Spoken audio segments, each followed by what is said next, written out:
Hello friends, मैं हूं सौरभ अवस्थी और आपका स्वागत करता हूं हमारे यूट्यूब चैनल लॉ जूरिस में। हम लोगों ने लेक्चर 9 अपना कंप्लीट कर लिया था। लेक्चर 9 में हम लोगों ने सेक्शन 8 से 18 तक के सेक्शंस हमारे आईपीसी के कंप्लीट कर लिए थे और अब हम अपने लेक्चर 10 की तरफ बढ़ रहे हैं।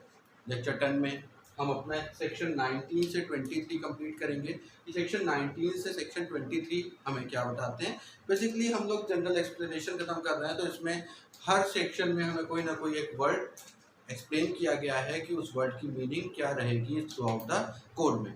तो हम अपने सेक्शन 19 पे पढ़ते हैं। सेक्शन 19 बहुत इंपॉर्टेंट हो जाता है। सेक्शन 19 क्या कहता है? सेक्शन 19 हमें समझाता है जज के बारे में।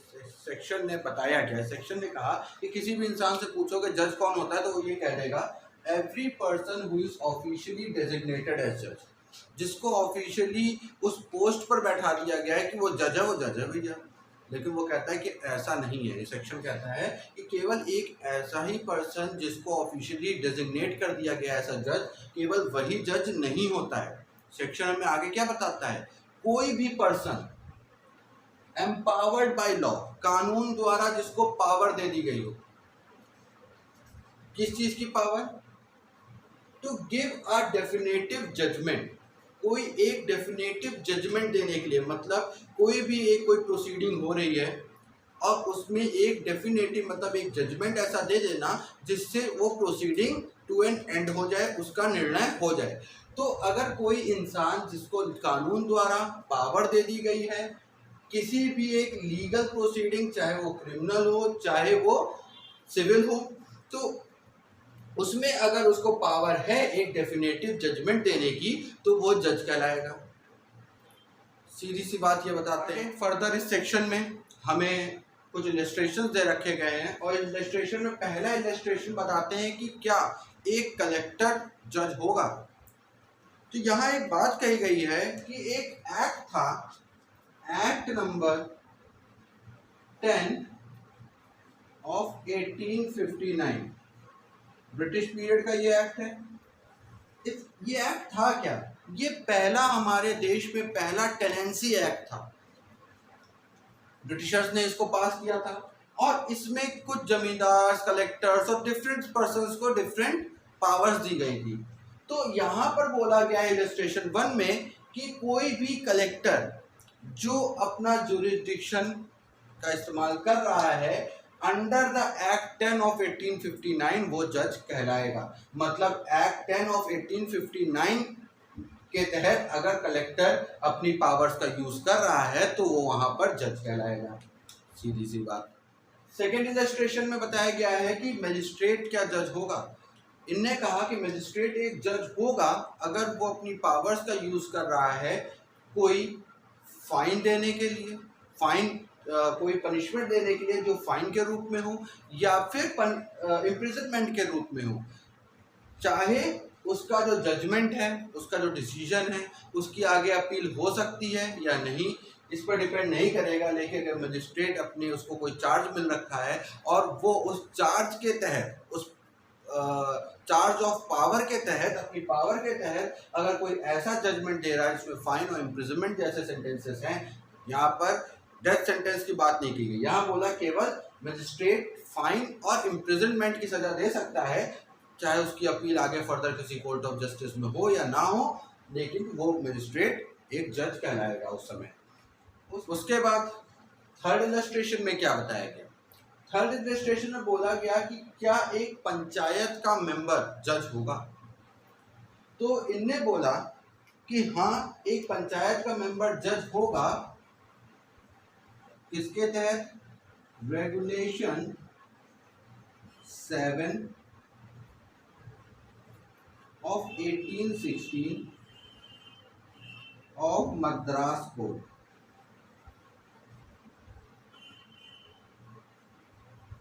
यहाँ ये बात बोली गई कि रेगुलेशन 7, मद्रास कोड का जो रेगुलेशन 7 था जो 1816 में आया था, अगर उसके तहत एक मेंबर ऑफ पंचायत जज कहलाएगा। तो ये 3 इलस्ट्रेशंस हमारे थे। तो ये सेक्शन फर्दर हमें आगे 2 केसेस के बारे में बताता है। कौन कौन से वो केसेस आइए देखते हैं। पहला है state of Madras versus C Rajagopal Iyer, 1956 का ये केस है। इसमें हमें जजमेंट में हमारे कोर्ट ने हमें क्या जजमेंट दिया, क्या ऑब्जर्वेशन उनकी थी कि कोई भी पर्सन जो लॉ द्वारा एम्पावर्ड हो, किसी भी लीगल प्रोसीडिंग, चाहे वो सिविल हो, क्रिमिनल हो, रेवेन्यू नेचर की हो, वो अगर डेफिनेटिव जजमेंट देता है, ठीक है, अगर वो डेफिनेटिव जजमेंट देने के लिए एम्पावर्ड है तो वो जज कहलाएगा। वही बात जो मैंने आपको बताई वो 1956 का ये जो केस है state of Madras versus C Rajagopal Iyer के केस में कोर्ट ने कोट करी थी। उसके बाद हमारा सेकंड केस ये बताया गया कि उत्तर प्रदेश पंचायत राज एक्ट के तहत अगर कोई गांव का सरपंच है और वो बैठता है कोई जजमेंट देने के लिए, तो वो उस समय के लिए जज कहलाएगा। वो पूरे टाइम जज नहीं होगा, लेकिन जब वो बैठेगा और कोई जजमेंट देने उस यूपी पंचायत राज एक्ट 1947 के तहत अगर वो कोई जजमेंट देने बैठेगा तो वो जज कहलाएगा। वो किस केस में बात बोली गई? रंजीत सिंह वर्सेस स्टेट में 1956 का केस ये भी है। तो रंजीत सिंह वर्सेस स्टेट में एक सरपंच को जज बताया गया। आगे बढ़ते हैं अपने सेक्शन 20 की तरफ। सेक्शन 20 हमें क्या एक्सप्लेन करता है? Court of justice. किसी भी लेमैन इंसान से पूछो कोर्ट ऑफ जस्टिस क्या होता है, कोर्ट क्या होता है, तो वो क्या बोलेगा? वो ये बोलेगा कि हमारे सिटी में इस जगह पर एक कोर्ट बना हुआ है, एक बिल्डिंग बनी हुई है जिसको हम लोग कोर्ट कहते हैं। क्या वही कोर्ट होता है? नहीं। अगर जो लॉ का स्टूडेंट है, जो लॉ को जानता है, वो कोर्ट को ऐसे नहीं समझेगा। कोर्ट होती क्या है? मैंने यहाँ पर लिखा है, उस सेक्शंस को मैंने समझाया है। सेक्शन 20 क्या कह रहा है? सेक्शन 20 हमसे दो बातें कहता है। अ जज, कोई एक जज एम्पावर्ड बाय लॉ। भाई सेक्शन 19 में हमने समझ लिया एक जज होता क्या है, कौन जज हो सकता है, ये हमने समझ लिया। तो यहाँ सेक्शन 20 में क्या बोला गया? एक कोई जज एम्पावर्ड बाय लॉ, जिसको कानून द्वारा पावर दी गई है टू एक्ट जुडिशियली अलोन। किस चीज की पावर दी गई है? कि वो अकेले जुडिशली एक्ट कर सकता है। और या फिर अ बॉडी ऑफ जजेस, मतलब एक से ज्यादा जजेस है, एक बॉडी ऑफ जजेस है, उनको पावर दे रखी है कानून द्वारा to act judicially as a body, मतलब कंप्लीट एक ग्रुप की तरह, एक बॉडी की तरह वो जुडिशली एक्ट कर सकते हैं। तो लेकिन वो जज क्या कोर्ट ऑफ जस्टिस कहला देंगे? क्या अगर एक जज जिसको पावर दे दी गई है जुडिशली अपनी एक्ट करने के लिए, जुडिशली स्फेयर में एक्ट करने के लिए, या फिर एक बॉडी ऑफ जजेस जिसको कानून द्वारा पावर दे दी गई है जुडिशली एक्ट करने के लिए ऐसा बॉडी, क्या वो कोर्ट ऑफ जस्टिस होंगे? नहीं। यहाँ एक पॉइंट आगे और लिखा हुआ है, व्हेन एक्टिंग जुडिशली, जब वो सिट करेंगे और जब वो एक्ट कर रहे होंगे जुडिशली, जब वो ट्रायल को सुन रहे होंगे, ट्रायल चल रहा होगा, वो जज की तरह एक्ट कर रहे होंगे, मतलब कि वो समझ रहे होंगे, एविडेंसेस ले रहे होंगे, जजमेंट दे रहे होंगे, विटनेसेस के स्टेटमेंट्स ले रहे होंगे, सब कुछ जब पूरे ट्रायल के दौरान जब वो as a judicial body act कर रहे होंगे, तभी वो कोर्ट ऑफ जस्टिस कहलाएंगे। तो यहाँ से हमारी तीन बातें निकल के आती हैं। पहली चीज क्या निकल के आती है? पहला एलिमेंट एक कोर्ट ऑफ जस्टिस का होता है कि भैया एक जज होना चाहिए या फिर एक बॉडी ऑफ जजेस होनी चाहिए। तो पहला पॉइंट हमारा यहाँ से निकल के आता है कि एक जज होना चाहिए और या फिर एक बॉडी ऑफ जजेस होनी चाहिए। दूसरा कोर्ट ऑफ जस्टिस का एलिमेंट क्या जरूरी है? कि they should be empowered by law to act judicially whether alone or as a body. तो दूसरा एलिमेंट हमारा निकल के आता है कि उनको कानून द्वारा ये पावर दी गई हो कि वो जुडिशली एक्ट कर सकते हैं, या फिर अकेले, अगर वो एक सिंगल जज है तो अकेले एक्ट करेगा, और बॉडी ऑफ जज है तो वो जुडिशली एक्ट करेंगे ऐसा बॉडी। और तीसरा एलिमेंट ये निकल के आता है, बहुत ही इंपॉर्टेंट एलिमेंट है, कि व्हेन एक्टिंग जुडिशली, मतलब जिस समय, जिस मटीरियल टाइम पे वो जुडिशली एक्ट कर रहे होंगे, तभी वो कोर्ट ऑफ जस्टिस कहलाएंगे। दो जजेस बाहर निकले, किसी चाय की दुकान पे चाय पी रहे हैं, तो हम कहते हैं वो कोर्ट ऑफ जस्टिस है। वो कोर्ट ऑफ जस्टिस नहीं है, क्योंकि उस समय वो जुडिशली एक्ट नहीं कर रहे हैं। लेकिन जब वो कहीं बैठेंगे और जुडिशली एक्ट करेंगे, तब वो कोर्ट ऑफ जस्टिस कहलाएंगे। क्लियर है इतनी सी बात? अब यही मैंने एक एग्जांपल आपको दिया था सेक्शन 19 में। आपको अभी मैंने बताया कि एक पंचायत का मेंबर जो हमने बताया था रेगुलेशन 7 ऑफ मद्रास कोड 1816 के तहत वो जज कहलाएगा जब वो बैठेगा टू एक्ट एज अ जज, जब वो एक डेफिनेटिव जजमेंट देने के लिए बैठेगा, चीज़ों को सुनेगा, तथ्यों को सुनेगा, एक डेफिनेटिव जजमेंट देगा, तब वो पंचायत का मेंबर भी जज कहलाएगा। तो वही हमारा थर्ड पॉइंट जो है वो यही बता रहा है कि जब वो बैठेंगे, जब जिस समय वो जुडिशरी एक्ट कर रहे होंगे, तब वो कोर्ट ऑफ जस्टिस कराएंगे। तो जब वो पंचायत का मेंबर बैठेगा डिसीजन देने के लिए, पक्षों को सुनेगा और डिसीजन देगा, तो उस समय वो भी एक कोर्ट ऑफ जस्टिस होगा। क्लियर है इतनी सी बात। आगे बढ़ते हैं अपने सेक्शन 21 की तरफ। सेक्शन 21 डील आउट करता है पब्लिक सर्वेंट के साथ। तो पब्लिक सर्वेंट कौन होता है, यहाँ पे कोई डेफिनेशन नहीं बताई गई, यहाँ पे बस एनिमरेट कर दिया गया है, समझा दिया गया है कि कौन कौन पब्लिक सर्वेंट की कैटेगरी में आएगा। इससे 12 पॉइंट्स बताए गए हैं, टोटल 12 पॉइंट्स इसमें बताए गए हैं, और 12 पॉइंट्स में ही समझा दिया गया है कौन कौन पब्लिक सर्वेंट की कैटेगरी में आएगा। तो पहला पॉइंट है वो रिपील्ड हो गया है, ये अंग्रेज ब्रिटिशर्स द्वारा बनाया गया था और आज़ाद होने के बाद वो रिपील कर दिया गया। उसके बाद हमारा सेकेंड पॉइंट क्या है, कमीशन डिफेंस ऑफिसर, मतलब कोई भी ऐसा ऑफिसर जो आर्मी, नेवी या एयरफोर्स में कमीशन हो, जिसकी नौकरी वहाँ पे हो, सर्विस करता हो, तो वो हमारा एक पब्लिक सर्वेंट होगा। सेकेंड पॉइंट बताया गया, कोई भी जज, हमने अभी अपना जज की डेफिनेशन पढ़ी, जज समझा क्या होता है, तो कोई भी जज होगा वो पब्लिक सर्वेंट कहलाएगा। उसके बाद बताया गया officer of court of justice. Court of justice अभी हमने पढ़ा अपने सेक्शन 20 में, कोर्ट ऑफ जस्टिस क्या होती है। तो कोई भी ऑफिसर जो कोर्ट में कोई भी काम करता हो तो वो हमारा पब्लिक सर्वेंट कहलाएगा।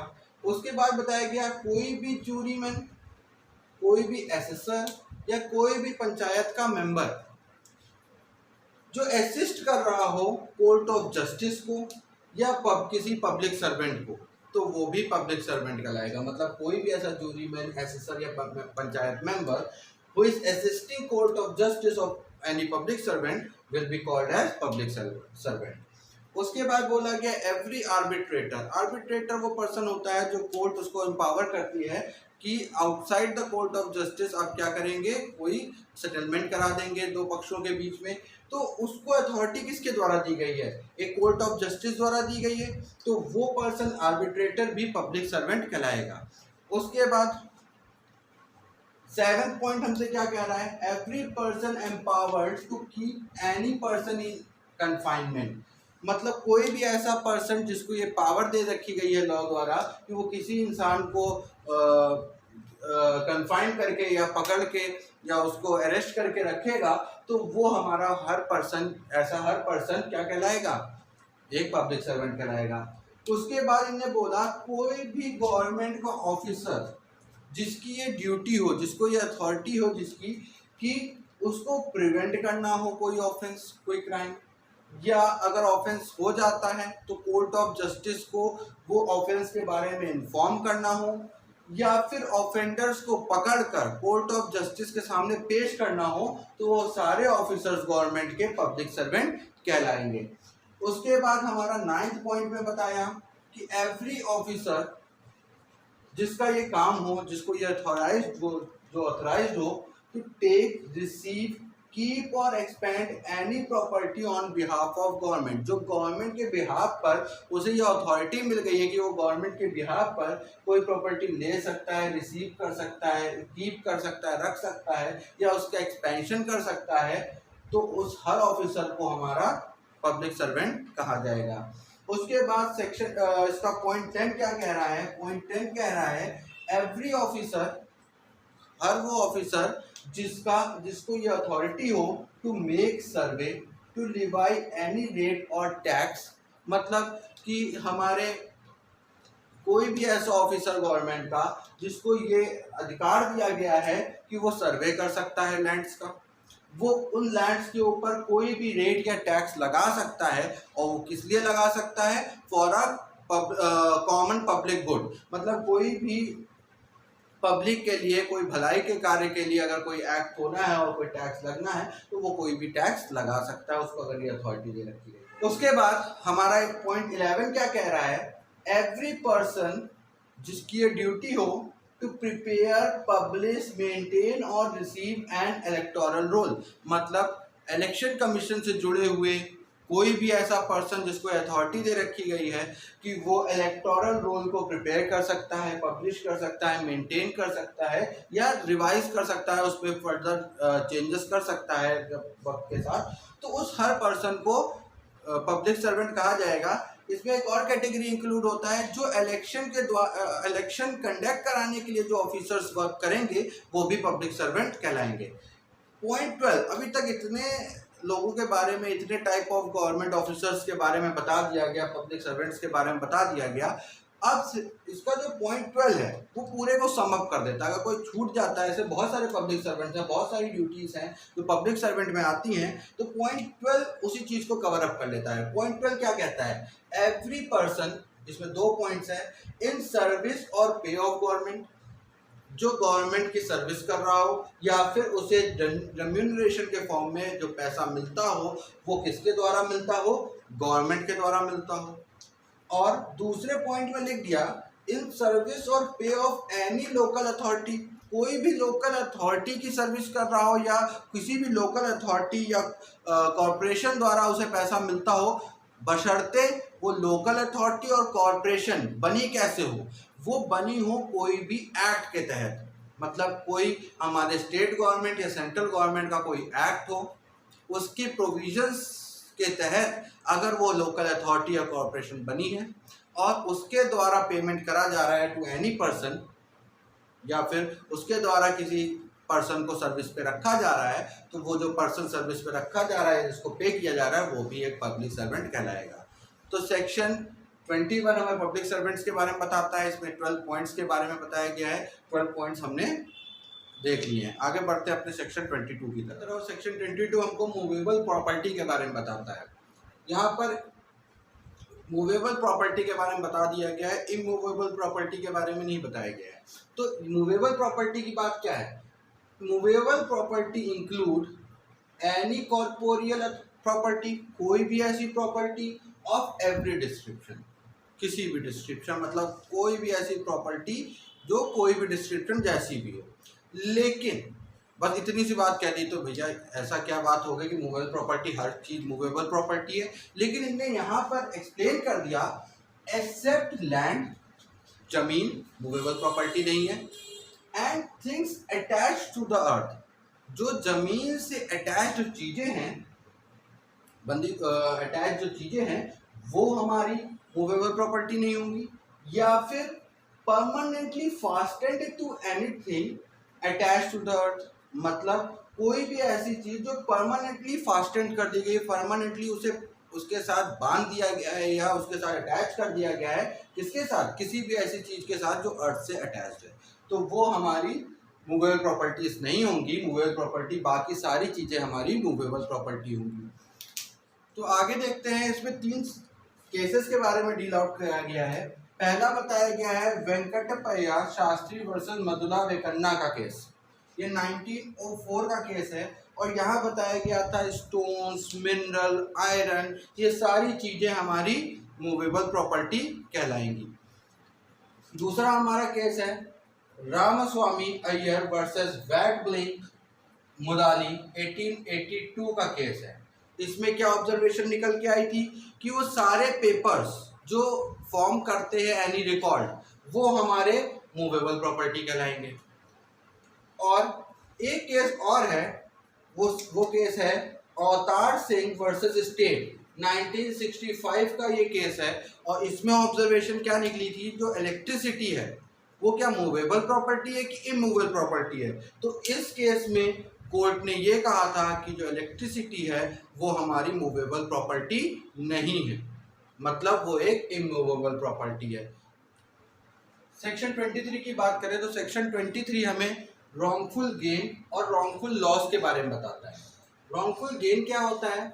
जब कोई पर्सन कोई गेन करे किसी प्रॉपर्टी का बाय एनी अनलॉफुल मीन्स, मतलब गैर कानूनी तरीके से अगर किसी प्रॉपर्टी की गेन किया जाता है, किसी प्रॉपर्टी को रिसीव किया जाता है या एक्वायर किया जाता है या उस पर अपना पोजीशन बना लिया जाता है, किस प्रॉपर्टी के लिए? जिस प्रॉपर्टी के लिए वो लीगली एंटाइटल्ड नहीं है, जिसके वो लीगली एंटाइटल्ड ओनर नहीं है, अगर उस प्रॉपर्टी पर अगर कोई पर्सन अनलॉफुल मीन से एक्विजिशन करता है या फिर उस चीज़ को एक्वायर करता है या रिसीव करता है या अपने पास रख लेता है, तो उसको कहा जाएगा रॉन्गफुल गेन। ठीक है, इसके बाद हमारी बात आती है what is wrongful loss.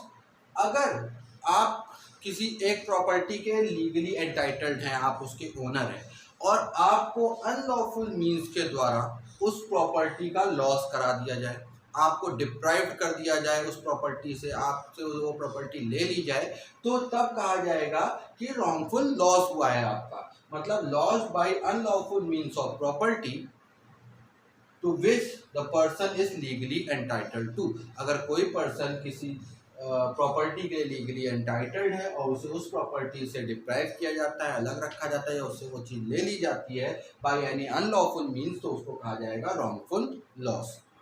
Section 23 में बस इतनी सी बात बताई गई है। हमारा लेक्चर 10 सेक्शन 23 के साथ ख़त्म होता है। आगे हम लेक्चर 11 में पढ़ेंगे, आगे के प्रोविजंस को देखेंगे। अगर आपको वीडियो पसंद आया हो तो प्लीज़ वीडियो को लाइक करिए, हमारे चैनल को सब्सक्राइब करिए। Thank you.